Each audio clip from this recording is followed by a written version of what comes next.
Hello students, आज हम discuss करने वाले हैं इक्वेशन ऑफ मोशन की डेरिवेशन। ठीक है, तो ये एचएस फर्स्ट ईयर का कंटिन्यूशन होगा। एचएस फर्स्ट ईयर का जो motion in a straight line है उसी का कंटिन्यूशन होगा। ठीक है, तो देखो derivation of equation of motion मतलब जो इक्वेशंस ऑफ मोशन है हमारे पास, जैसे कि v equal to you plus A T, S equal to U T plus half A T square और v square equal to you square plus twice A s. ठीक है, तो ये तीनों इक्वेशंस जो है ना, इसको हम डिराइव करने वाले हैं। देखो ये जो टॉपिक था ना, ये होमवर्क था, मैंने बताया था तुम्हें खुद से करना है। बट कुछ बच्चे हैं जो मुझे कह रहे थे कि सर ये जो ग्राफिकल मेथड का आप होमवर्क दे रहे हो ना, वो हमसे हो नहीं पा रहा है, ये आप करवा दो। तो उन लोगों की रिक्वेस्ट से मतलब इसको मैं यहाँ पे कर रहा हूँ। ठीक है, और जो बच्चे मतलब खुद से कर पा रहे हो तो फिर तो वेल एंड गुड, फिर भी एक बार देख लेना मेरे से। ठीक है, तो इसको हम ग्राफिकल मेथड में सॉल्व करेंगे। चलो, सारा इक्वेशंस ऑफ मोशन जो है प्रूफ करेंगे। ठीक है, तो ग्राफिकल मेथड में प्रूफ करने के लिए मैंने बताया था, वैसे हिंट दिया था तुम्हें, क्या है ना, वेलोसिटी टाइम ग्राफ जो होता है, वेलोसिटी टाइम ग्राफ। ठीक है, अब वेलोसिटी टाइम ग्राफ तुम्हें ड्रॉ करना है। पहली बात तो वेलोसिटी टाइम ग्राफ तुम ड्रॉ करोगे ना, तो तुम्हारे पास देखो वेलोसिटी टाइम ग्राफ जो है तुम्हारे पास दो बार आया हुआ है। एक था यूनिफॉर्म मोशन के लिए, याद है ना, यूनिफॉर्म मोशन के लिए, और एक था यूनिफॉर्मली एक्सेलरेटेड मोशन के लिए। ठीक है, अब तुम कहोगे सर वेलोसिटी टाइम ग्राफ मुझे ड्रॉ करना है, तो फिर ये वाला केस के लिए ड्रॉ करूँ या फिर इस वाले केस के लिए ड्रॉ करूँ? कैसे पता चलेगा कि तुम्हें यूनिफॉर्म मोशन के लिए वेलोसिटी टाइम ड्रॉ करना है? ये जो इक्वेशंस ऑफ मोशन डेरिवेशन करना है हमें, उसके लिए यूनिफॉर्म मोशन के लिए जो वेलोसिटी टाइम ग्राफ होगा उसको तुम्हें ड्रॉ करके सॉल्व करना है, या फिर यूनिफॉर्मली एक्सेलरेटेड मोशन वाला केस को लेके इस केस में जो वेलोसिटी टाइम ग्राफ होता है उसको ड्रॉ करना है? तो देखो तुम्हारे पास जो इक्वेशंस ऑफ मोशन है ना, v equal to you plus A t, फिर से लिख रहा हूँ मैं, s equal to U T plus half A T square, या फिर v square equal to you square plus twice A s. इन तीनों इक्वेशंस में क्या आ रहा है? ये क्या है? एक्सेलरेशन है ना। इसका मतलब यूनिफॉर्म मोशन तो होगा नहीं। यूनिफॉर्मली एक्सेलरेटेड मोशन के लिए मुझे वेलोसिटी टाइम ग्राफ ड्रॉ करना है। कैसे पता चला? क्योंकि सारे इक्वेशंस में एक्सेलरेशन है, मुझे एक्सेलरेशन वाला केस चाहिए। वो कहाँ पे होता है? यूनिफॉर्मली एक्सेलरेटेड मोशन में होता है। तो हम क्या करेंगे, वेलोसिटी टाइम ग्राफ ड्रॉ करेंगे और उसी के हेल्प से ये सारे इक्वेशंस जो है प्रूव करने की कोशिश करेंगे। तो चलो, ये मेरा यहाँ पे जो हो गया, ये वेलोसिटी है और यहाँ पे मान लो टाइम है।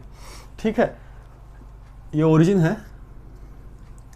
तो देखो वेलोसिटी टाइम ग्राफ जो यूनिफॉर्मली एक्सेलरेटेड मोशन के लिए होता है, बहुत सारा पॉसिबिलिटीज़ है। नेगेटिव एक्सिस में हो सकता है, पॉजिटिव एक्सिस में हो सकता है, ऐसे जा सकता है, ऐसे उठ सकता है, ओरिजिन से उठ सकता है, नीचे से जा सकता है। मैंने डिस्कस किया हुआ है। यहाँ पे मैं वेलोसिटी टाइम ग्राफ कैसे बनता है वो तो डिस्कस करने वाला हूँ नहीं, मुझे तो डिराइव करना है इक्वेशंस ऑफ मोशन, है ना।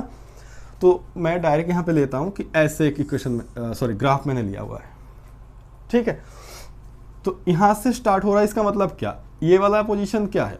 ये वाला तो ओरिजिन है, मतलब यहाँ पे टाइम जब t इक्वल टू 0 था तब यहाँ पे कुछ वेलोसिटी था। तो लेट अस कंसीडर वो वाला इनिशियल एक वेलोसिटी था, वो था u। तो u क्या हो गया इस केस में? u हो गया, u is the initial velocity of the object at time t equal to 0 second, है ना। ये लिख रहा हूँ ताकि तुम्हें समझ में आए क्या कहना चाहता हूँ। मान लो यहाँ पे कहीं पे एक मैंने ऐसे ड्रॉ कर लिया परपेंडिकुलर। ठीक है, तुम ढंग से ड्रॉ करना, इस फिगर को अच्छी तरीके से ड्रॉ करना। ठीक है, तो यहाँ पे कुछ टाइम हुआ 0 से लेके मान लो t सेकेंड टाइम हुआ। ठीक है, और इसका कॉरस्पॉन्डिंग जो वेलोसिटी होगा वो तो यहाँ पे होगा, इस एक्सिस पे होगा, क्योंकि वेलोसिटी तो इस एक्सिस में है ना। तो इसका कॉरस्पॉन्डिंग जो वेलोसिटी है ये है, इसको मैं v लिख रहा हूँ। ठीक है, और यहाँ पे ऐसे लिख देता हूँ, and v the final velocity at time t। तो t टाइम पे क्या था? v फाइनल वेलोसिटी था। ठीक है, इतना क्लियर है? चलो तो फिर आगे करते हैं। तो ये हमारे पास ग्राफ हो गया। अब देखो, जब मैंने वेलोसिटी टाइम ग्राफ तुम्हें मतलब बताया था, जब हमने डिस्कस की थी velocity time graph uniformly accelerated motion के लिए, तब हमने ये जानने की कोशिश की थी कि ये जो वेलोसिटी टाइम ग्राफ होता है हमारे पास यूनिफॉर्मली एक्सेलरेटेड मोशन के लिए, तो उससे क्या क्या चीज़ें हमें पता चलता है, याद है? वेलोसिटी टाइम ग्राफ जो होता है यूनिफॉर्मली एक्सेलरेटेड मोशन के लिए, उससे हमें क्या क्या चीज़ पता होता है, यहाँ पे मैं लिख रहा हूँ याद करवाने के लिए। एक तो एक्सेलरेशन पता चलता है, क्या होता है वो होता है स्लोप ऑफ द ग्राफ, ठीक है। और एक पता चलता है डिस्प्लेसमेंट, वो क्या होता है, area under the velocity time graph. मैं छोटा करके लिख रहा हूँ, यहाँ पे दिखाई दे रहा होगा, आई बिलीव दिखाई देता होगा, ठीक है। वैसे ये चीज़ मैं रिपीट कर रहा हूँ, मतलब ये तो मैंने करवा दिया है ना, ये मैंने करवा दिया है कि तुम्हें वेलोसिटी टाइम ग्राफ जो होता है यूनिफॉर्मली एक्सेलरेटेड मोशन के लिए, उससे तुम्हें क्या क्या चीज़ें पता चलता है वो हमें पता है। This things are known to us. Are you getting my point? This things are known to us, ठीक है। अब देखो मैं यहाँ पे इस ग्राफ से लिख सकता हूँ कि from this graph the displacement of the particle, जो भी पार्टिकल है जो मोशन में है ना, of the particle at time interval t equal to 0 second to t second is given by, क्या होगा, क्या होता है डिस्प्लेसमेंट, मान लो s है डिस्प्लेसमेंट, वो क्या होता है, वो होता है area under the velocity time graph. मतलब ये वाला एरिया होगा, क्लियर है ना, ये वाला एरिया तुम्हारे पास होगा इसका आंसर डिस्प्लेसमेंट के लिए, है ना। ये वाला पूरा एरिया मैंने मार्क कर दिया ताकि तुम्हें अच्छी तरीके से समझ में आए, ठीक है। इसमें ना नेमिंग भी कर देता हूँ, ये O पॉइंट है, ये वाला O पॉइंट है, ये वाला A पॉइंट है, ये वाला B पॉइंट है, ये वाला C पॉइंट है, ठीक है। चलो ये क्या हो गया, ये तुम्हारे पास हो गया एक ट्रेपेजियम टाइप हो गया, है ना। वैसे तुम्हें पता भी था एरिया ऑफ द ट्रेपेजियम, मैंने करवाया भी है पिछले वीडियो, तुम अगर मुझे फॉलो कर रहे हो तो तुम्हें सब कुछ पता है ना। चलो इसको रब कर देता हूँ, तुम लिख लो, पॉज करके लिख सकते हो, तुम पॉज करके लिख सकते हो, लिख लेना। तो देखो area under the VT graph लिखा मैंने, तो दिस इक्वल टू मतलब S इक्वल टू होगा, क्या होगा, एरिया ऑफ द ट्रेपेजियम होगा। ट्रेपेजियम का नाम क्या दोगे, ABCO, ABCO। तो एरिया ऑफ द ट्रेपेजियम क्या होता है मतलब sum of parallel side divided by 2। तो ऐसे लिखूँ मैं OA plus BC divided by 2, इसके साथ इनटू ये वाला हाइट होता है ना। तो ये हो गया है तुम्हारे पास OC। सिंपल जियोमेट्री है यार, ये तो समझ ही जाओगे। ट्रेपेजियम का एरिया, ये वाला ट्रेपेजियम है, तुम्हारे पास नाम भी लिखा हुआ है ना। इसका एरिया कितना होगा तुम्हें पता ही होगा। अब देखो OA कितना है U, तो इसमें मैं लिखूंगा U प्लस BC इतना है, ये वाला चीज़ इसके सेम होगा, ये O यहाँ पे ना D लिख देता हूँ ताकि तुम्हें समझ में आए।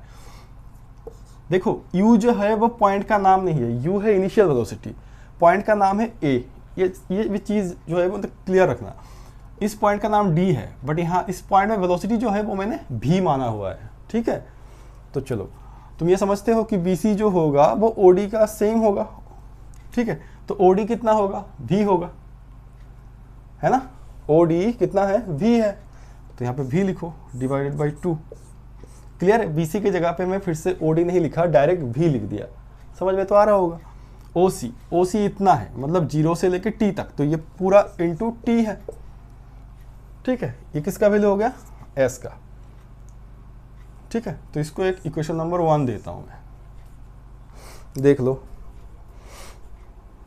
ठीक है। इक्वेशन नंबर 1 दे दिया। चलो नेक्स्ट देखते हैं क्या कर सकते हैं इससे। तो S equal to U plus V divide by 2 into T, ये इक्वेशन नंबर 1 मैं भी यहाँ पे लिख देता हूँ, S equal to U plus V divided by 2 into T। ऐसे हुआ मेरे पास एक इक्वेशन, हाँ, क्योंकि मैं रब कर दूंगा ना, तुम तो लिख लोगे अपने कॉपी पे। तो ये अब देखो अब नेक्स्ट स्टेप कैसे करते हैं। तो नेक्स्ट और एक इंफॉर्मेशन है हमारे पास, क्या कि जो एक्सेलरेशन होगा वो स्लोप ऑफ द ग्राफ होगा।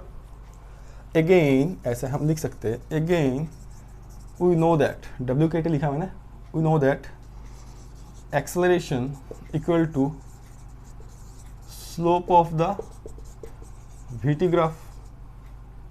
एक्सेलरेशन को हम A से रिप्रेजेंट करते हैं, ठीक है। अब स्लोप के लिए इसको रफ करूँ, पहले ये जो एरिया वाला पोर्शन मैंने मार्क किया हुआ है इसको रफ कर देता हूँ ताकि तुम्हें समझ में आए अच्छी तरीके से। ये तुम्हारे पास ऐसे ग्राफ था, ये U था और ये ऐसे गया है ना, फिर यहाँ से लेके यहाँ तक मान लो मैंने T माना हुआ है, ये पॉइंट C है ना, इस पॉइंट का नाम मैंने A दिया हुआ था। अब स्लोप चाहिए तुम्हें, तो स्लोप के लिए तुम ये ज्वाइन करो, स्लोप तो tan थीटा होता है ना। स्लोप क्या होता है, स्लोप होता है tan थीटा। तो tan थीटा ये थीटा है तुम्हारे पास एंगल, यहाँ पे कुछ नाम दिया था मैंने A B C D, इसमें E नाम दो, E, ठीक है। इसको तुम्हें ड्रॉ करना है। देखो पहले जो मैंने ऐसे मार्क कर दिया था ना, ऐसे मार्क कर दिया था ना, वो तो तुम्हें समझाने के लिए मार्किंग था, तुम अपने कॉपी पे मार्क मत करना, वो तुम्हें समझाने के लिए कि ये जो मार्किंग पार्ट है वो एरिया होता है ना, वो तो समझ रहे हो ना क्योंकि तुम्हें मार्किंग नहीं करना है, क्योंकि तुम्हें ये वाला लाइन ड्रॉ करना है, इसमें ई लिखना है। Are you getting my point? चलो तो tan थीटा क्या होगा इसमें, BE डिवाइडेड बाई AE, तो लिखो BE डिवाइडेड बाई AE, ठीक है। अब BE जो होता है वो तो इतना होता है, तो BE जो होगा वो ऐसे लिख देता हूँ मैं, AD है ना, और ये O है, ये T इक्वल टू 0 है। AE जो होगा वो OC का सेम होगा, यहाँ पे OC लिख सकता हूँ मैं, है ना। B के जगह पर क्या लिख दिया मैंने, B के जगह पर लिख दिया AD, और तुम्हारे पास जो AE था उसकी जगह पर लिख दिया OC। अब देखो AD क्या होगा, AD मतलब इससे OD से तुम अगर OA माइनस करोगे, इतना डिस्टेंस से तुम अगर इतना माइनस करोगे, मतलब OD कितना है V, इससे माइनस क्या करना है OA मतलब U, मतलब यहाँ पे V माइनस U लिख सकता हूँ मैं, ठीक है।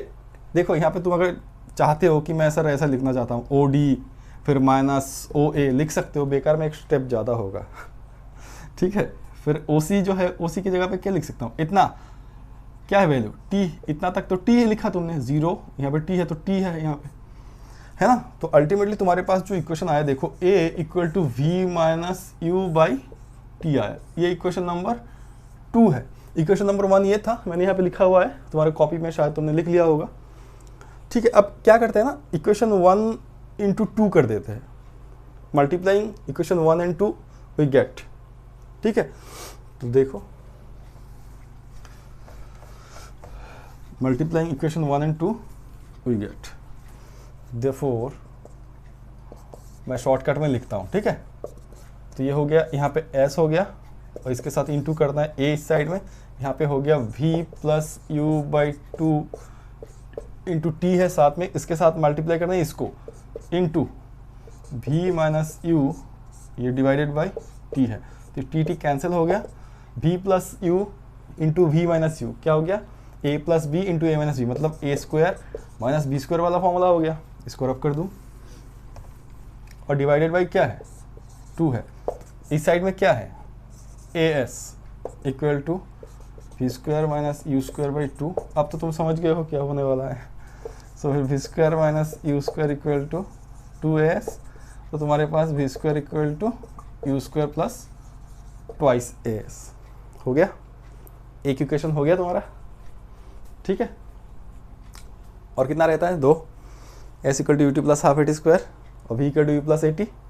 चलो उसको भी देख लेते हैं जल्दी जल्दी। तो ग्राफ तो हमारे पास यही रहेगा, इसी ग्राफ से हमें करना है, इसको उठा लिया ना तुमने, सिंपल है, सिंपल मैथमेटिक्स है यहाँ पे, ये तो खुद से कर पाओगे, मैंने तो रफ कर दिया, तुम बैक करके देख लो। अब हम ना इसको प्रूफ करेंगे, S equal to UT plus half AT square, ठीक है। अब हम इसको प्रूफ करेंगे, चलो। तो इसको प्रूफ करने के लिए हम फिर ऐसे लिख सकते हैं कि एक्सेलरेशन, ये सेकंड वाला इक्वेशन, ये वाला इक्वेशन प्रूफ कर रहा हूँ, ठीक है। फिर से स्टार्ट किया, ग्राफ तो यही है, डायग्राम यही है, ठीक है। Acceleration of the particle can be written as, कैसे लिख सकते हो, a equal to b divided by a e. अब मत पूछना कि सर कैसे लिख दिया, वो तो स्लोप ऑफ द ग्राफ होता है। स्लोप ऑफ द ग्राफ मतलब टेन थीटा होगा, टेन थीटा मतलब दिस बाई दैट होगा। टेन थीटा कैसे होगा वो मैंने करवा दिया है ना। ये दोनों चीज़ मैंने अलग से इस वाले वीडियो में, जहाँ पे मैंने वेलोसिटी टाइम ग्राफ डिस्कस की थी यूनिफॉर्मली एक्सेलरेटेड मोशन के लिए, वहाँ पे पूरा डिस्कशन हो चुका है। तो ये लिख सकता हूँ मैं, है ना। चलो तो इसे हम एक काम करते हैं, वी जो है वी, चलो ठीक है बी को रख लेते हैं। बी जो है ए मतलब क्या होगा, अच्छा यहाँ पे लिखता हूँ, ए इंटू ए ई जो होगा वो क्या होगा, ये तो ए इंटू ए ई मतलब तो ओ सी होगा, ओ सी मतलब तो टी होगा, ठीक है। तो बी ई इक्वल तुम्हारे पास हो गया ए मतलब एक्सेलरेशन इंटू टाइम, टी हो गया, ठीक है। ये दूसरा वाला स्टार्ट हुआ है इसके लिए, पहले वाला हो चुका है। बाद में सारा कंफ्यूजन में मत रह जाना, मतलब कि सर क्या कर रहे हो, फिर से एक्सेलरेशन क्या कर रहे हो। ये दूसरे का स्टार्ट हुआ है, अभी स्टार्टिंग हुआ है, यहाँ से स्टार्टिंग हुआ, ठीक है। इसके लिए लिख लिया तुमने, ये समझ में आ रहा है एक्सेलरेशन कैसे निकालेंगे, दिस डिवाइडेड बाय दैट, वो तो ग्राफिक के लिए हमें पता था। फिर क्या किया मैंने, बी नहीं लिखा। अब तुम कहोगे सर बी की जगह पे आप वी माइनस यू लिखो ना, मुझे तो वो वाला इक्वेशन डिराइव नहीं करना है ना, मुझे तो S equal to UT plus half eight square करना है। इसके लिए मैंने नहीं लिखा यहाँ पे, नहीं चाहिए होगा।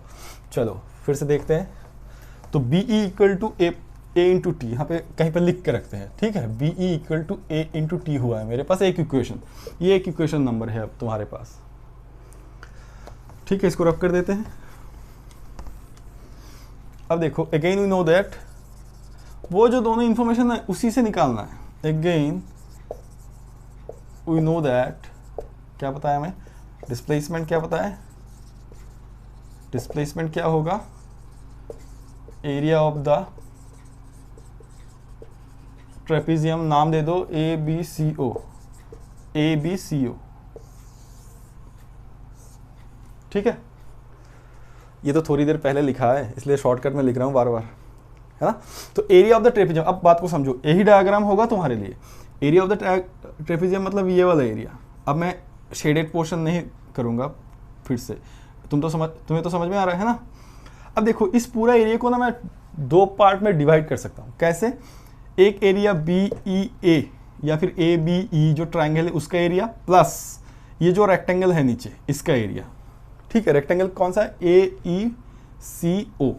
तो इसको मैं ऐसे लिखूंगा, इसको लिख सकता हूं एरिया ऑफ राइट एंगल, ये तो नॉर्मल है ना, ये 90 डिग्री है। राइट एंगल ट्राइंगल क्या होगा, A B E plus area of rectangle, rectangle कौन सा, ए ई सी ओ, समझ में आ रहा है। क्या किया मैंने पहले जो V square equal to you square plus twice A S, उसको डिराइव करने के लिए जो फंडा यूज़ किया था, मतलब जो हमें पता था, ये दोनों चीज़ हमें पता था, इसी से मैंने V square equal to you square plus twice S proof किया था। उसी को फिर से यहाँ पे लिख रहे हैं, बट थोड़ा सा डिफरेंट तरीके से, है ना। क्यों, क्योंकि हमें s equal to UT plus half eight square चाहिए, s equal to UT plus half eight square, वहाँ पे भी मुझे नहीं चाहिए, तो भी को मुझे लेके आना नहीं है, इसलिए बी ई को बी ई रहने दिया। मुझे यू चाहिए होगा, एस चाहिए होगा, एस के लिए डिस्प्लेसमेंट आ रहा है यहाँ पे, है ना। चलो आगे करते हैं, देखते हैं क्या हो रहा है। तो इसका नेक्स्ट स्टेप लिखेंगे हम, इस वाले ट्राइंगल का एरिया होगा half into base into height, और इसका होगा लेंथ इंटू ब्रेथ, है ना। तो लिखते हैं डिस्प्लेसमेंट है इस साइड पे, area of right angle triangle मतलब half into b e into ये वाला ए ई प्लस, है ना, हाफ इंटू दिस हो गया ये वाला, नीचे वाला ए ओ इंटू ओ सी, हो गया। चलो इसको रफ कर दें, रफ कर दिया मैंने। हाफ इंटू बी ई का वैल्यू मुझे पता है ए टी होता है, ए इंटू टी पहले निकाल के रखा हुआ है, इंटू ए ई देखो कहाँ पे है, ए ये है, ए मतलब तो उसी का सेम होता है ये लेंथ, है ना, ए ओ सी इक्वल है, तो ओ सी कितना है टी, तो यहाँ पे मैं इंटू टी लिख सकता हूँ, है ना। फिर प्लस साइन है तो प्लस 2 ए ओ मतलब इतना, क्या है ये यू, ए ओ मतलब इतना, क्या है यहाँ पे ए ओ का वैल्यू यू है, तो यू इंटू ओ सी कितना है टी, तो टी। अब तो देखो डायरेक्ट आ गया इसका equation, S equal to you T, U into T मतलब यू टी, प्लस है यहाँ पे प्लस है, प्लस हाफ ए टी इंटू टी, तो हाफ ए टी स्क्वायर हो गया। मैंने पहले ही बताया कि ये होमवर्क था, तीनों इक्वेशंस, तो आई होप कि बहुत सारे बच्चे होंगे ऐसे जिसने खुद से कर लिया होगा, जिसने किया नहीं उसके रिक्वेस्ट में ही मैं ये कर रहा हूँ, और जिन्होंने कर लिया होगा एक बार फिर से चेक कर दो जो तुमने किया है वो करेक्ट है कि नहीं, है ना। वैसे तुमने कमेंट में मुझे बताया नहीं कि तुमने अगर किया होगा तुम्हें बताते मतलब, है ना। चलो अच्छा देखो, दो तो मैंने करवा दिया, अब जो v equal to you plus A T वाला कहानी है वो तुम्हें करना है, ठीक है। हिंट मैं दे देता हूँ इसके लिए तुम्हें, ये मैंने पहले वाला जो किया ना v square equal to you square plus twice S, वहाँ पे मैंने करवा दिया, देख लो, ठीक है। फिर भी ये तुम्हारा होमवर्क है, अब बताना ज़रूर कि ये जो चीज़ मैंने करवा दिया वो तुम्हें समझ में आ रहा है कि नहीं आ रहा है, और ये जो होमवर्क दिया ये हो रहा है कि नहीं हो रहा है। वैसे मैंने हिंट दे दिया कि v square equal to you square plus twice S में ये वाला चीज़ मैंने करवा दिया, ठीक है। चलो इसलिए मैं इसको नहीं कर रहा, हिंट दे रहा हूँ तुम्हें, उसमें करवा दिया, ठीक है। तो आगे मूव करते हैं। वैसे भी जिसने कर लिया होगा वो सोच रहे होंगे मतलब ये तो रिपीटेशन है, अब कोई नया टॉपिक करेंगे हम।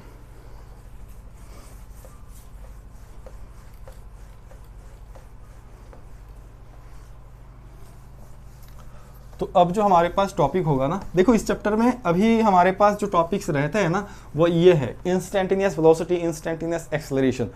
तो इंस्टेंटेनियस वाला जब मैं शुरू करूंगा ना तो उसमें डिफरेंशिएशन और इंटीग्रेशन वाला कॉन्सेप्ट मुझे लाना है, और डिफरेंशिएशन और इंटीग्रेशन से मुझे ये तीनों इक्वेशन फिर से प्रूफ करना है।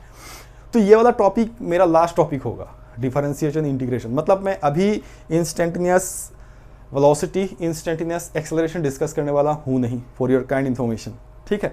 बहुत सारे बच्चे सोचते होंगे सर ऐसे कैसे जा रहे हो आप, तो मुझे पता है कैसे जाना है, तरीका मुझे पता है, मैं एग्जैक्टली सिमेट्री मेंटेन करके ही जा रहा हूँ, अकॉर्डिंगली जैसे पढ़ाना है वैसे जा रहा हूँ, ठीक है।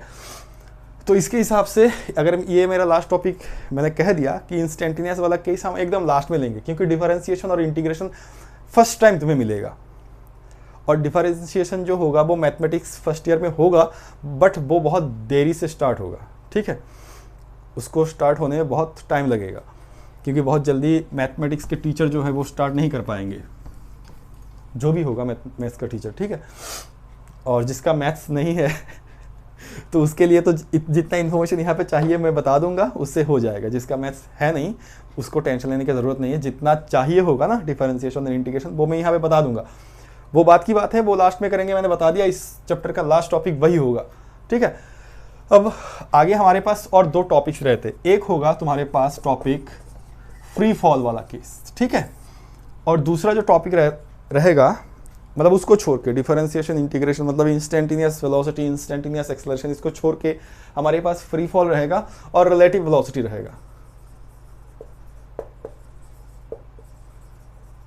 तो आज हम इसको कवर करने की कोशिश करते हैं, चलो टाइम मिलेगा तो इसको भी स्टार्ट कर देंगे, ठीक है।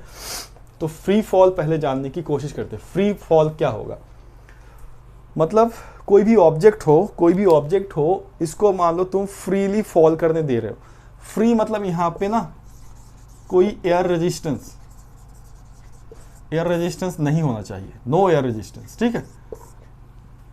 फ्री मतलब फ्री फॉल कर रहा है, मतलब ये सिर्फ इसका जो भी मोशन होगा, मोशन अंडर द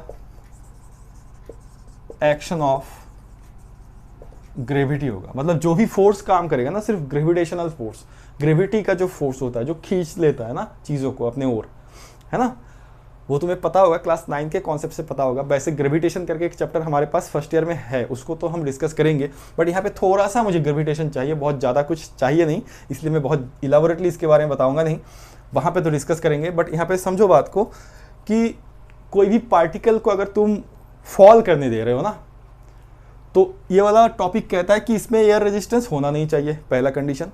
दूसरा कंडीशन, ये तो एयर रेजिस्टेंस मतलब कहना क्या चाहता हूँ, एयर रेजिस्टेंस क्या होता है, मतलब एक फोर्स होता है, ये भी एक फोर्स होता है। मान लो तुमने एक पत्ता लिया और यहाँ से इसको छोड़ा, अब यहाँ पे हवा आ रहा है तो ये पत्ता ऐसे मूव कर जाएगा उस साइड। अगर ये पत्ते को तुमने यहाँ से ऐसे छोड़ा, हाथ से ऐसे करके छोड़ा ना, तो ये एक्चुअली एयर रेजिस्टेंस ना होना, अगर वैक्यूम टाइप सिचुएशन हो जाए, वैक्यूम समझ रहे हो ना, वैक्यूम टाइप सिचुएशन हो जाए तो डायरेक्टली ये गिर जाएगा नीचे, इसको हवा से कोई अलग से फोर्स नहीं मिलेगा, ठीक है। तो वो वाला केस, एयर रेजिस्टेंस होना नहीं चाहिए। दूसरी बात, इसका जो मोशन होगा सिर्फ ग्रेविटी ही इसको खींचने चाहिए, ग्रेविटी ही काम करना चाहिए। अगर कोई फोर्स रहता है तो वो ग्रेविटी वाला फोर्स होना चाहिए, ठीक है। तो इस टॉपिक को मैं ऐसे भी कह सकता हूँ, motion under the action of gravity. अब ग्रेविटी जो होता है ना, ग्रेविटी का जो फोर्स होता है वो तो नीचे खींचता है, नीचे जो खींचता है, देखो ग्रेविटी के पास जो फोर्स होता है वो नीचे खींचता है, तो ये एक एक्सेलरेशन को लेके खींचता है, ठीक है। और उस एक्सेलरेशन को ना, जो एक्सेलरेशन होता है ग्रेविटी की वजह से, उसको हम कहते हैं acceleration due to gravity, acceleration due to gravity, ठीक है, एक्सेलरेशन ड्यू टू ग्रेविटी। मैंने क्या कहा कि मुझे अगर किसी भी ऑब्जेक्ट को फॉल करवाना है, नीचे फॉल करवाना है, कोई गिर रहा है नीचे, तो उसमें एयर रेजिस्टेंस या फिर डिफरेंट टाइप ऑफ फोर्सेस नहीं होना चाहिए एक्सेप्ट ग्रेविटी के फोर्स के अलावा। तो उस फोर्स के कोरस्पॉन्डिंग जो एक्सेलरेशन होता है ना, उस एक्सेलरेशन को हम कहते हैं एक्सेलरेशन ड्यू टू ग्रेविटी। तो मतलब ये जो चीज़ हम पढ़ने वाले हैं वो भी एक्सेलरेटेड मोशन ही होगा, उसमें एक्सेलरेशन रहेगा, बट बाहर से किसी फोर्स के वजह से एक्सेलरेशन नहीं रहेगा। यहाँ पे जो एक्सेलरेशन रहेगा वो वैल्यू कांस्टेंट होता है अर्थ में, अर्थ के अंदर जाओगे कुछ अलग वैल्यू होगा, अर्थ के ऊपर जाओगे कुछ अलग वैल्यू होगा। बट यहाँ पे जो हम स्टडी करेंगे ना, अर्थ के अंदर भी नहीं स्टडी करेंगे, उसके ऊपर भी नहीं स्टडी करेंगे, ठीक है। तो मैं अब ये कहने वाला हूँ, एक्सेलरेशन ड्यू टू ग्रेविटी जो होता है, अगर अर्थ में हो तुम तो उसका वैल्यू 9.8 मीटर पर सेकेंड स्क्वायर होता है। अगर अर्थ में हो, बार बार ये मेंशन कर रहा हूँ क्योंकि इसका वैल्यू चेंज हो जाएगा तुम अगर अर्थ के अंदर गए या फिर अर्थ से ऊपर गए। अब तुम कहोगे सर थोड़ा सा वो बता दो ना, तो मैं इसको इसलिए बताना नहीं चाहता कि अंदर मतलब अर्थ के अंदर और कोई भी हाइट में, अर्थ से कोई भी हाइट में, वो वाला केस हम ग्रेविटेशन में पूरा डेराइव करेंगे, उसको पूरा डिटेल से पढ़ना है, ठीक है। इसलिए मैं बस इतना इन्फॉर्मेशन दे रहा हूँ कि एक्सेलरेशन ड्यू टू ग्रेविटी जो होता है उसका वैल्यू अर्थ सरफेस में कांस्टेंट होता है, जो कि 9.8 मीटर पर सेकेंड स्क्वायर होता है। न्यूमेरिकल के लिए कभी कभी हमें जी का वैल्यू जो होता है, न्यूमेरिकल मतलब कोई प्रॉब्लम ना हो, 9.8 वैल्यू लेने से बहुत दिक्कत होता है, इसलिए कभी कभी इसको 10 मीटर पर सेकेंड स्क्वायर भी दे देते हैं, ठीक है। वो तो अलग बात है, वो अगर तुम्हें गिवन है, अगर तुम्हें बता रहा है कोई भी न्यूमेरिकल में तुम्हें बता रहा है, अगर मेंशन किया हुआ है कि 10 मीटर पर सेकेंड स्क्वायर तुम्हें लेना है तब तुम लेना, अदरवाइज इसी वैल्यू को लेना है। साथ साथ मैंने ये तुम्हें बता दिया कि अर्थ सरफेस के लिए कांस्टेंट है, ठीक है। जैसे कि तुम्हें पता होता है कि मून में अगर तुम चले जाते हो तो क्या होता है, मास घट जाता है, मास नहीं घटता, वेट घटता है, ठीक है। 1/6 वेट घटता है। क्यों? क्योंकि एक्सेलरेशन ड्यू टू ग्रेविटी जो होता है ना, मतलब एक्सेलरेशन का वैल्यू 1/6 होता है, मास तो सेम रहता है। मास होता है क्या? मास होता है amount of matter contain in a body. Mass के बारे में बाद में बात करेंगे, मोशन, लॉज ऑफ मोशन है हमारे पास। वैसे बताया मैंने कि मून में वो वाला एक कॉन्सेप्ट रहता है बच्चों का कि मून में तुम जाओगे तो तुम्हारा मास घट जाएगा 1/6। मास नहीं घटता, वेट घटता है, ठीक है। वो एक्सेलरेशन ड्यू टू घट जाता है ना, इसलिए एक्सेलरेशन ड्यू टू ग्रेविटी। तो पहले हम यहाँ पे फ्री फॉल में वही समझने की कोशिश करते हैं कि एक्सेलरेशन ड्यू टू ग्रेविटी वो क्या चीज़ है, ठीक है। एक्सेलरेशन ड्यू टू ग्रेविटी जो है वो क्या चीज़ है। तो एक्सेलरेशन ड्यू टू ग्रेविटी कब आएगा? फ्री फॉल में आएगा, जब तुम्हारे पास सिर्फ ग्रेविटी का फोर्स काम करेगा, तभी एक्सेलरेशन ड्यू टू ग्रेविटी, मतलब ग्रेविटी के लिए जो कॉरस्पॉन्डिंग एक्सेलरेशन है वो एक्सेलरेशन ड्यू टू ग्रेविटी है। इसको हम जी से लिखेंगे, स्मॉल जी, ठीक है, स्मॉल जी से लिखेंगे। तो इसका डेफिनेशन कुछ ऐसा है, मैं बताता हूं कि it is the maximum acceleration attained by the body when it is allowed to fall freely under the action of gravity. मैं लिख के देता हूं ताकि तुम्हें समझ में आ जाए। It is the maximum acceleration, shortcut में लिखा attend by a body when it is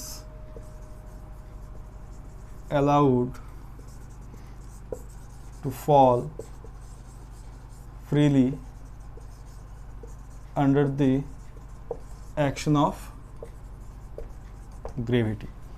तो ये बताया था मैंने सेंटेंस कि ये जो वैल्यू होगा वो मैक्सिमम एक्सेलरेशन का वैल्यू होगा।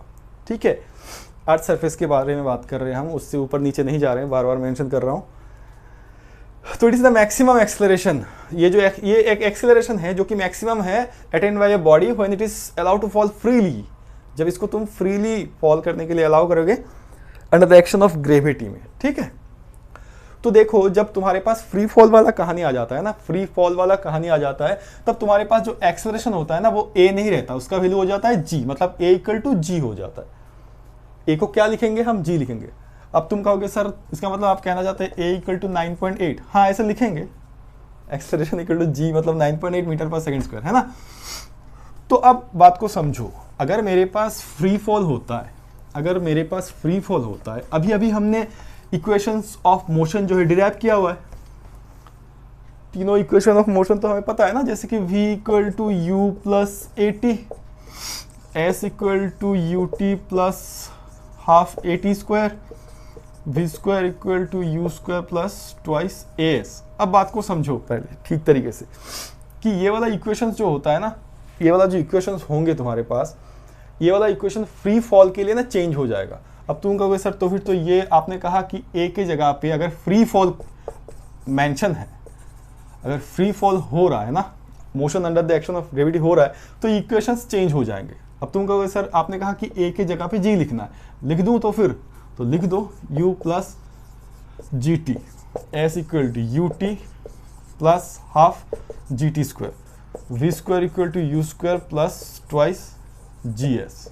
ठीक है, अब बात को समझो अच्छी तरीके से कि ए को तो जी लिखोगे तुम, वो तो करेक्ट है, ए को जी लिखना है, ए नहीं लिखना है, जी लिखना है।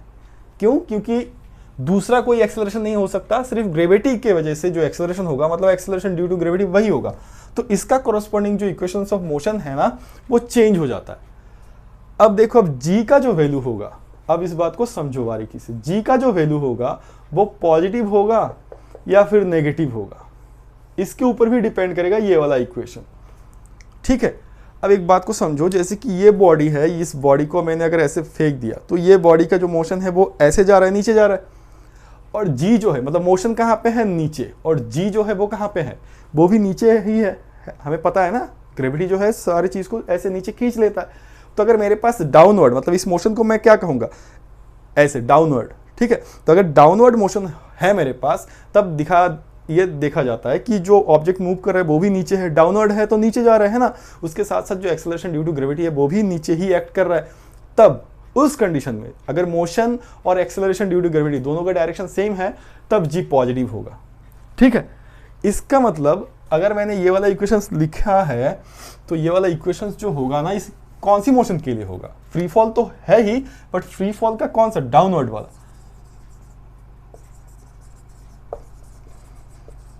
Downward motion. ठीक है, इसका मतलब अगर मेरे पास अपवर्ड मोशन रहता है, मतलब सिचुएशन क्या होगा, इस ऑब्जेक्ट को मैंने ऐसे ऊपर उठा दिया, तो ये ऑब्जेक्ट तो ऊपर उठ रहा है, ये ऑब्जेक्ट ऊपर उठ रहा है, बट ग्रेविटी इसको क्या ग्रेविटी चाहता है कि ये ऊपर उठ जाए? ग्रेविटी नहीं चाहता, ग्रेविटी चाहता है कि तू भाई नीचे आ जा। तो ये उठते उठते एक टाइम पे मैक्सिमम हाइट पे पहुंचेगा, फिर ये बैक कर जाएगा, है ना। तो जब अपवर्ड मोशन होता है तो ग्रेविटी नीचे होता है, बट ऑब्जेक्ट ऊपर उठ रहा है, क्योंकि तुमने एक्सटर्नली एक फोर्स दे दिया ना, उस फोर्स की वजह से ये ग्रेविटेशनल फोर्स को एक्सीड करके ऊपर उठ रहा है, बट एक सर्टेन पॉइंट पे जाके ग्रेविटेशनल फोर्स के साथ सेम हो जाएगा, फिर ये नीचे आ जाएगा। तो अगर मेरे पास अपवर्ड मोशन होता है, अगर मेरे पास अपवर्ड मोशन है, तो मैं ऐसे लिखूंगा v इक्वल टू यू, तब g नेगेटिव हो जाएगा। क्यों? क्योंकि मोशन जो है ऊपर है और g जो है नीचे खींच रहा है, इसको ऑपोजिट डायरेक्शन में हो गया, है ना, माइनस जी टी, फिर s equal to you T minus half G T square, फिर v स्क्वायर इक्वल टू तुम्हारे पास u square minus twice G S. ठीक है, क्लियर है? अब जो मैं कहना चाहता हूं वो ठीक से सुनो। मैं अब जब आगे जितना भी प्रॉब्लम सॉल्व करूंगा, न्यूमेरिकल्स की बात कर रहा हूं, तो मैं इसी कंडीशन को मान के जी का वैल्यू पॉजिटिव और नेगेटिव ऐसे ही लूंगा। मतलब मैंने तुम्हें यह सिखाया कि अगर मोशन ऊपर है, ग्रेविटी तो हमेशा नीचे है, ग्रेविटी ऊपर नहीं हो सकता, ग्रेविटी नीचे ही है, ग्रेविटी का डायरेक्शन तो फिक्स्ड है, वो तो नीचे है, बट मोशन ऊपर है, ग्रेविटी नीचे है, तो जी नेगेटिव, मोशन नीचे है, ग्रेविटी तो नीचे है ही, तो जी पॉजिटिव। ठीक है, बट तुम्हें कहीं पे ये इन्फॉर्मेशन मिल सकता है, कहीं पे जाके तुम्हें ये इन्फॉर्मेशन मिल सकता है कि देखो जी जो है नीचे जा रहा है, जी जो है नीचे जा रहा है, और नीचे हम अगर एक्सिस के बारे में बात करें, एक्सिस के हिसाब से बात करें, ये वाई मान लो ये ओरिजिन है हमारे पास, तो मैंने पहले दिन ही बताया था मोशन इन स्ट्रेट लाइन के कि हमारे पास एक ही एक्सिस होगा, दो एक्सिस नहीं होगा। तो एक्सिस के बारे में बात करें तो मतलब हम तो अपवर्ड डाउनवर्ड मोशन में है, मतलब सिर्फ वाई एक्सिस है हमारे पास, है ना। इस चीज के लिए फ्री फॉल के लिए सिर्फ वाई एक्सिस है, एक्स एक्सिस तो है नहीं। तो वाई एक्सिस के हिसाब से देखो जी नीचे जा रहा है ना, तो कहीं पे ये मिल सकता है कि जी नीचे जाने की वजह से वाई एक्सिस नेगेटिव है, ये तो नीचे है Y dash, Y O Y dash, इस वजह से जी नेगेटिव है। ठीक है, तो ये तुम्हें कहीं पे मिल सकता है, तो तुम बाद में मुझे पूछोगे कि सर यहाँ पे बताया कि वाई एक्सिस के नीचे जा रहा है इसलिए जी नेगेटिव है, आप बता रहे हो कि मोशन ऊपर है जी नीचे है तो नेगेटिव, मोशन नीचे है जी नीचे है तो पॉजिटिव, फिर तो ये कंफ्यूजिंग वाली बात है। तो मैं ये कहना चाहता हूँ, इसको अच्छी तरीके से समझो, मैं ये कहना चाहता हूँ कि यहाँ पे मैंने ना विथ रेस्पेक्ट टू एक्सिस जी को नहीं पकड़ा, और न्यूमेरिकल में भी मैं ऐसे ही करूंगा, विथ रेस्पेक्ट टू एक्सिस में नहीं पकड़ूंगा। तुम अगर 3-4 जगह से अलग अलग सीख के आओगे ना तो पूरा कंफ्यूज हो जाओगे और बाद में प्रॉब्लम कर नहीं पाओगे। इस चीज को ध्यान में रखो, ठीक है। तो तुम एक ही तरीके का सीखो, अगर तुम्हें लगता है कि ये सीखना है तो यही सीखो, मैं ये नहीं सिखाने वाला, मैं तो ऐसे ही करूंगा, ठीक है, मैं तो ऐसे ही करूंगा। बट ये बता दिया क्योंकि मुझे पता है तुम कोई ना कोई किताब पढ़ोगे और तुम्हें ये मिलेगा, फिर तुम मुझसे पूछोगे कि सर यहाँ पे बता रहा है कि वो वाई एक्सिस नीचे जा रहा है, जी ऐसे जा रहा है, तो वाई 0 वाई डैश, तो ये नीचे जा रहा है इसलिए जी नेगेटिव है। तो मैं ऐसे नहीं करने वाला हूँ, मैं ऐसे ही करने वाला हूँ, ठीक है। तो ये इक्वेशन तुमने उठा लिया होगा। ये डाउनवर्ड और अपवर्ड मोशन के लिए कब जी पॉजिटिव होगा और कब जी नेगेटिव होगा, और हमें ये भी पता है फ्री फॉल के लिए ए नहीं लिखना है, हमें जी लिखना है, तो इक्वेशन ऑफ मोशन चेंज हो जाएगा, ठीक है। चलो अब बात को देखो, हम ऐसे एक चीज बता देते हैं कि अगर मेरे पास एक बिल्डिंग मान लो, वैसे तो ये बिल्डिंग है नहीं देखने में, यहां से तुमने कुछ चीज ड्रॉप कर दिया, अब बिल्डिंग को छोड़ो यार, यहाँ पे ये वाला ऑब्जेक्ट यहाँ पे है मेरे पास, तो ये वाला ऑब्जेक्ट मेरे हाथ में है, इसका मतलब यहाँ से ना ये इनिशियल वेलोसिटी इसका 0 है, ऐसे रखा हूँ ना मैं, तो इसका इनिशियल वेलोसिटी जो है वो 0 है। इस बात को समझो, प्रॉब्लम कर में मतलब बहुत कुछ इंफॉर्मेशन नहीं दिया होता है। तो इसको मैंने ऐसे छोड़ा, इसको ड्रॉप किया तो ये गिर जाएगा, है ना। तो इसका इनिशियल वेलोसिटी क्या था, 0 था। अब इसका कुछ मास होता होगा, मान लो इसका जो मास है वो 100 ग्राम है, ठीक है। अब मैं 5 किलो का एक पत्थर लेके आया और इसको पहले देखो, फ्लोर से लेके, फ्लोर तो तुम्हें दिखाई नहीं दे रहा है ना, फिर भी समझ लो, फ्लोर से लेके इसका हाइट मान लो h हाइट है, ठीक है। इतना हाइट से मैंने इसको ऐसे पकड़ा हुआ है और इसको छोड़ा तो ये गिर गया, ठीक है, ये गिर गया। इसका वेट मास कितना था, 100 ग्राम। फिर मैंने कहा कि और एक ऑब्जेक्ट लिया मैंने, ये फर्स्ट केस। सेकंड केस में और एक ऑब्जेक्ट लिया जिसका मास है 5 kg, इसको भी सेम हाइट पे रखा, मतलब h हाइट पे इसको भी रखा, मतलब वो वाला, अब तो 5 kg वाला कोई ऑब्जेक्ट है नहीं मेरे पास, वर्चुअली तुम समझ लो, एक 5 kg वाला वेट में पकड़ के रखा हूँ, वर्चुअली समझ लो।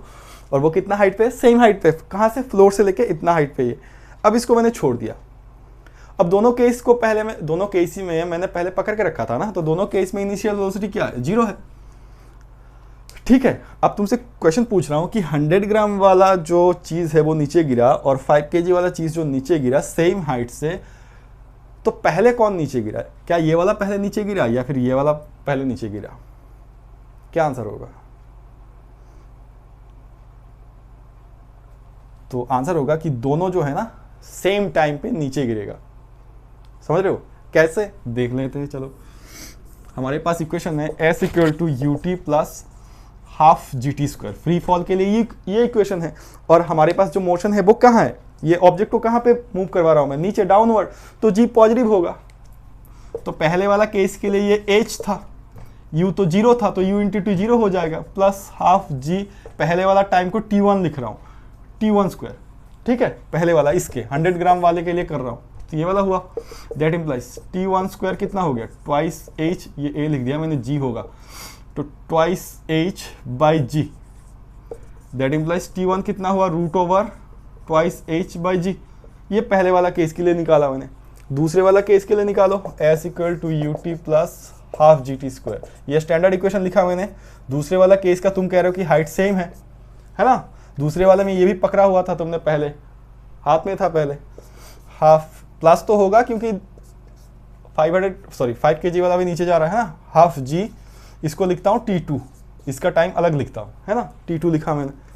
तो क्या होगा, t2 स्क्वायर क्या होगा, ट्वाइस h बाई जी हो रहा है, फिर t2 क्या हो रहा है, root over twice h by g. अब t1 का वैल्यू देखो, root over twice h by g, और t2 का वैल्यू देखो, root over twice h by g. मतलब तुम कह रहे हो दोनों में टाइम सेम लग रहा है। इसका मतलब ये हुआ कि एक पीस ऑफ पेपर, अब बात को ठीक से समझो, एक पीस ऑफ पेपर, मैं अगर h हाइट से एक पीस ऑफ पेपर की बात करूँ, छोटा सा टुकड़ा, उसको मैंने एक h हाइट से छोड़ा, जितना टाइम वो लगाया ना, अब 5 किलो वेट का एक चीज़ लेके उसी हाइट से अगर छोड़ता हूं तो सेम टाइम लगाएगा। क्यों लगाएगा, क्योंकि एयर रेजिस्टेंस नहीं है, फ्री स्पेस है, मतलब फ्री फॉल हो रहा है वहां पे, समझ रहे हो ना।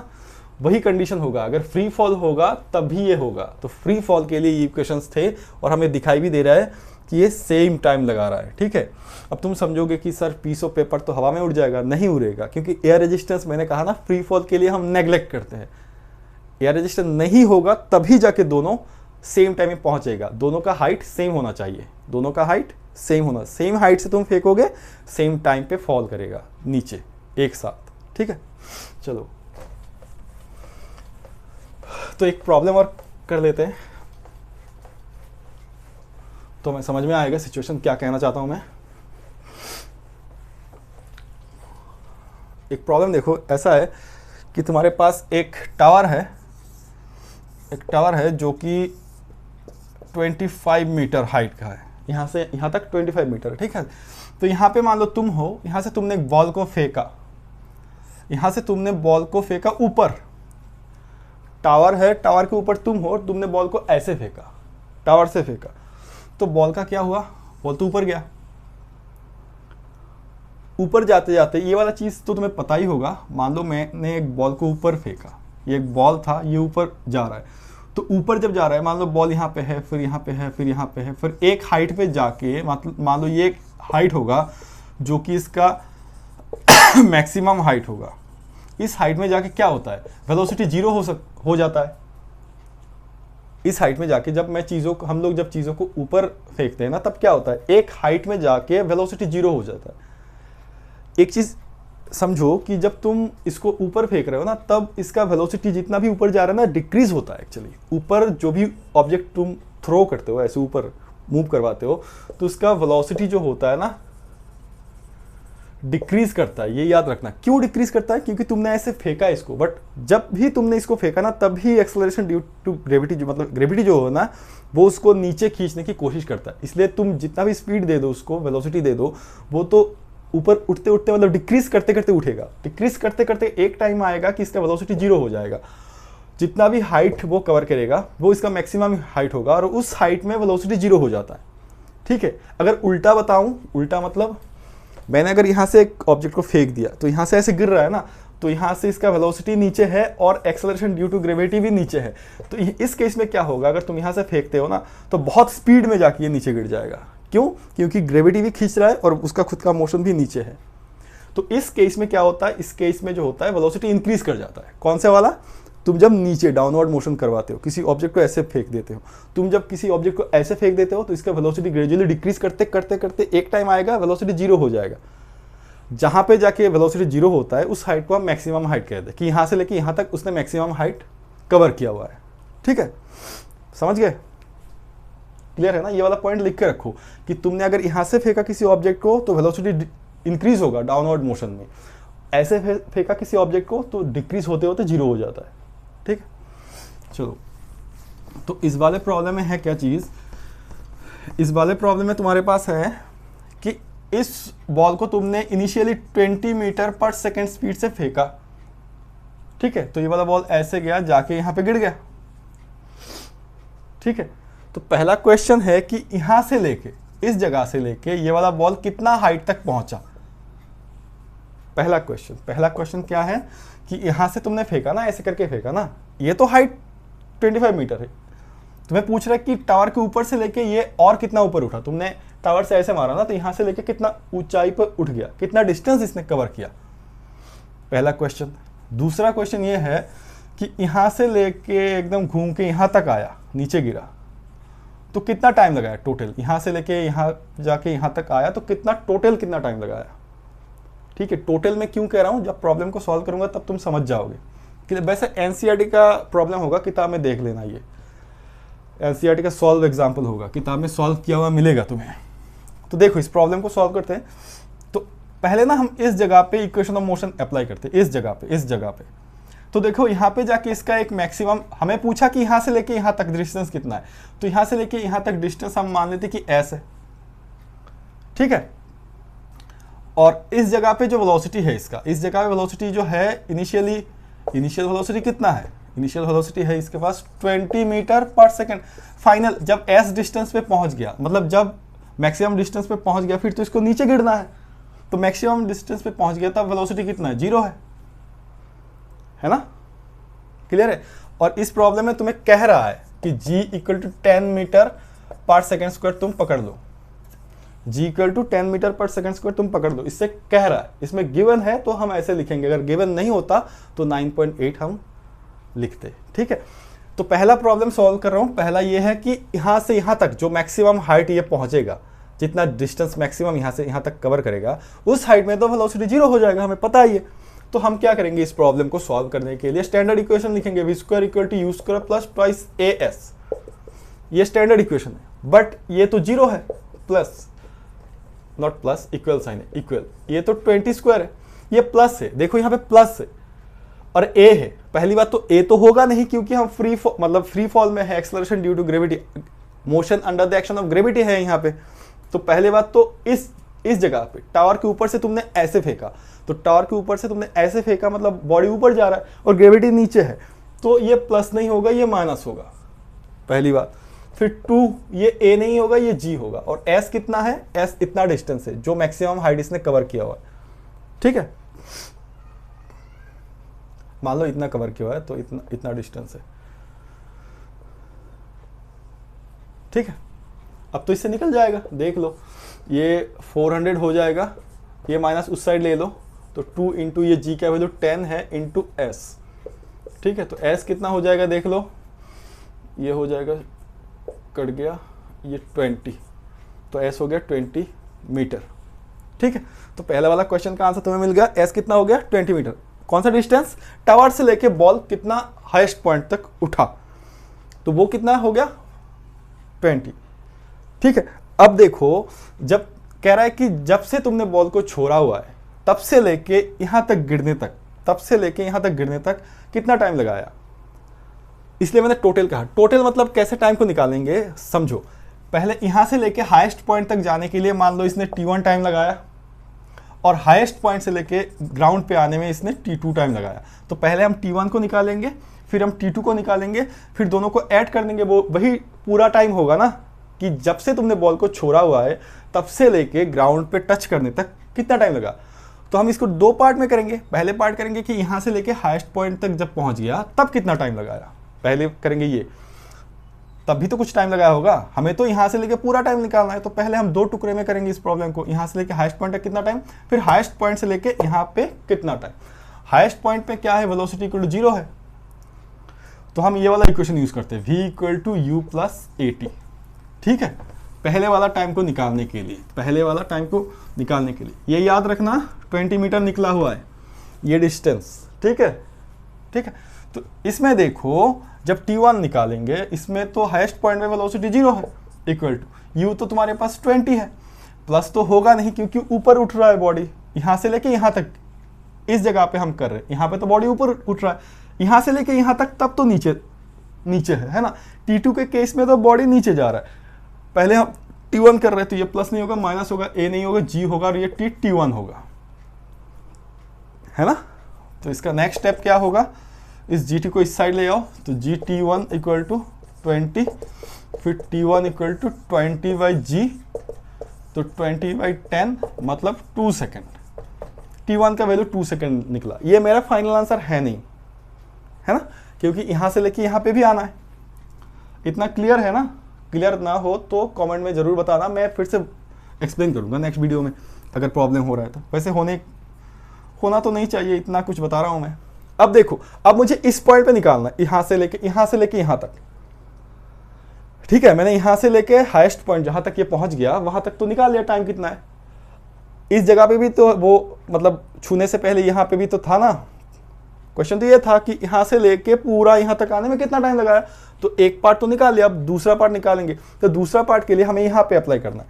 यहाँ पे मतलब टोटल डिस्टेंस कितना है, यहाँ पे टोटल डिस्टेंस है तुम्हारे पास, टोटल डिस्टेंस है कितना, 25 प्लस इतना, 25 प्लस 20, 45 मीटर डिस्टेंस है। T2 निकालना चाहते हैं आप, है ना। T2 निकालने के लिए हमको यहाँ पे इक्वेशन ऑफ मोशन अप्लाई करना है ना। तो इतना हाइट कितना हो गया, पहले तो 25 गिवन था और इतना था 20, तो टोटल हो गया 45। पहली बात, यहाँ से लेके यहाँ पे वेलोसिटी कितना है, मुझे यहाँ पे इनिशियल वेलोसिटी। अब तो ये तुम कहोगे कि सर ये तो फाइनल वेलोसिटी है। देखो फाइनल वेलोसिटी तो है इसके कॉरस्पॉन्डिंग, ये इनिशियल वेलोसिटी था, यहाँ पे फाइनल वेलोसिटी था। मान लो ये A पॉइंट है, ये B पॉइंट है, ये C पॉइंट है। तो A B पे जब कर रहे हैं हम प्रॉब्लम सॉल्व, तब हमारे पास A इनिशियल पॉइंट था, B फाइनल पॉइंट था, तब तो हमने करके T1 निकाल लिया। जब BC पे प्रॉब्लम सॉल्व कर रहे हैं तो B इनिशियल पॉइंट है, C फाइनल पॉइंट है, तो इस पॉइंट पे कितना वेलोसिटी है, 0 है। क्लियर है ना ये चीज़।